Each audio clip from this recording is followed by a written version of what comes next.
જય શ્રી કૃષ્ણ મિત્રો, અમીધારા કુકિંગમાં તમારું ફરીથી સ્વાગત છે। આજે બનાવીશું એક હેલ્ધી નાસ્તો, જેના માટે મેં એક નંગ ટમેટું લીધું છે, જેને આપણે ચોપ કરી લઈશું। આ રીતનું ફ્રેશ ટમેટું લઈ અને નાના નાના પીસીસમાં ચોપ કરી લઈશું। અને એક નંગ છે કેપ્સિકમ। આ કેપ્સિકમ આ રીતનું ફ્રેશ લેવાનું છે। ફ્રેશ લઈ અને એને પણ આપણે નાના નાના ચોપ કરી લઈશું। તેની સાથે મેં એક નંગ ઓનિયન લીધેલી છે। ડુંગળી આ રીતની એક મોટો પીસ હતો, એટલે મેં એક જ ડુંગળી લીધેલી છે, જેને આપણે ચોપ કરી લઈશું। ત્યારબાદ એક નોઝ મેં કેરેટ લીધેલું છે। કેરેટને પણ આપણે ખમણી અને તૈયાર કરી લઈશું।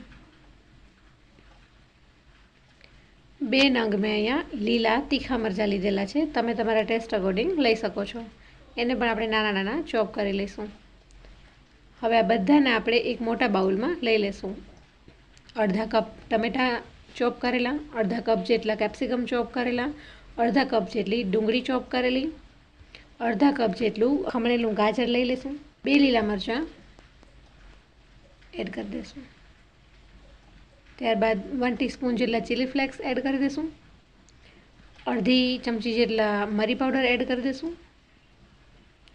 તમે તમારી રીતે તીખાશ વધુ ઓછી કરી શકો છો। 1 ચમચી ધાણા જીરું પાવડર ઉમેર્યું છે, અડધી ચમચી લાલ મરચું પાવડર ઉમેર્યું છે અને પિંચ એવી હિંગ એડ કરેલી છે। અડધી ચમચી હળદર પાવડર એડ કરી દઈશું। અને હવે અહીંયા મેં 1.5 કપ બેસન લીધેલો છે, જેમાં 1 કપમાંથી પહેલાં આપણે થોડો થોડો એડ કરી અને આનું બેટર બનાવવાનું છે। અહીંયા લોટની માત્રા આપણે પહેલાં જરૂર પૂરતી એડ કરવાની છે। તો સૌથી પહેલાં આ 1 કપમાંથી હું 5 ચમચી જેટલો લોટ છે એ આમાં એડ કરી દઈશ। લોટ ઉમેર્યા બાદ અહીંયા મેં 1 કપ જેટલું પાણી લીધેલું છે। આ 1 કપમાંથી આપણે અડધો કપ જેવું પાણી છે આમાં એડ કરી દઈશું। અડધો કપ પાણી એડ કરી ત્યારબાદ વિસ્કરની મદદથી આપણે આ બધાને સારી રીતે મિક્સ કરી લઈશું। મિક્સ કર્યા બાદ જો જરૂર જણાય તો બાકી રહેલો લોટ પણ આપણે આમાં ઉમેરી દઈશું। અહીંયા બાકીનો અડધો લોટ છે એ પણ હું એડ કરી દઈશ અને ફરીથી અડધા કપમાં જે પાણી હતું એ લઈ અને આપણે આને વિસ્ક કરી લઈશું। આ રીતે મિક્સ કરી અને આપણે એને ફ્લોઈંગ કન્સિસ્ટન્સીનું બનાવવાનું છે। અહીંયા ફરી અડધા કપનો હું યુઝ કરું છું, એટલે આ રીતે 1.5 કપ બેસનનો આમાં યુઝ થયેલો છે। અને આ રીતે આપણે વિસ્કરની મદદથી એક બેટર બનાવી લઈશું અને કપમાં રહેલું બાકીનું પાણી છે એ પણ હું આમાં એડ કરી દઈશ, એટલે 1 કપ પાણીનો યુઝ કરેલો છે। અહીંયા આપણે ફ્લોઈંગ કન્સિસ્ટન્સીવાળું બેટર બનાવવાનું છે। અને હવે આવે છે બેટરનું મેઇન ઇન્ગ્રીડિયન્ટ્સ, જેમાં પનીર લીધેલું છે, જે છે સોયા મિલ્કમાંથી બનેલું સોયા પનીર, જે દૂધના પનીરની કમ્પેરિઝનમાં લો ફેટ હોય છે, તો તે વધુ હેલ્ધી હોય છે। ત્યારબાદ આ જે આખું બેટર કમ્પ્લીટ થયું છે એના પ્રમાણનું આપણે સ્વાદ અનુસાર નમક એડ કરવાનું છે। તો હવે હું અહીંયા નમક એડ કરી દઈશ, તમે તમારા ટેસ્ટ એકોર્ડિંગ એડ કરી શકો છો। ત્યારબાદ આપણે અડધા કપ જેટલું પાણી લઈ અને આ બધાને વિસ્ક કરવા માટે બસ એમાં પાણી એડ કરી અને આ બધાને સારી રીતે મિક્સ કરી લઈશું। 2 ચમચી પાણી ઉમેરી અને આ બધાને હું સારી રીતે મિક્સ કરી લઈશ। આ રીતનું બેટર બનાવીને જો તમે પુડલા બનાવશો તો એ ખૂબ સરસ બનશે, ખાવામાં એકદમ સ્વાદિષ્ટ અને હેલ્ધી પણ એટલા જ છે।